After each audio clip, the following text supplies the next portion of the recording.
اور اے لوگو تم لوگ کیا جانو کہ لیلۃ القدر کیا ہے؟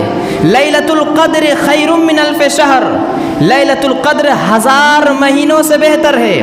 اس میں آسمان کے فرشتے اللہ کا حکم لے کر دنیا میں نازل ہوتے ہیں، اور لیلۃ القدر مکمل سلامتی والی رات ہوتی ہے، یہ اللہ رب العالمین نے کہا۔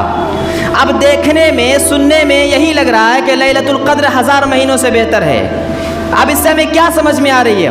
اس کا مطلب یہ ہے کہ اگر لیلۃ القدر کو کوئی 2 رکعت نماز پڑھتا ہے اور کوئی 1000 مہینہ نماز پڑھتا ہے، تو جو 1000 مہینہ نماز پڑھے اس سے زیادہ ثواب یہ 2 رکعت پڑھنے والے کو ملتا ہے۔ اب اگر کوئی الحمد سے لے کر الحمد پوری سورت پڑھتا ہے، الحمد سے لے کر آمین تک، اور ایک انسان جو 1000 مہینہ مسلسل رات دن پڑھے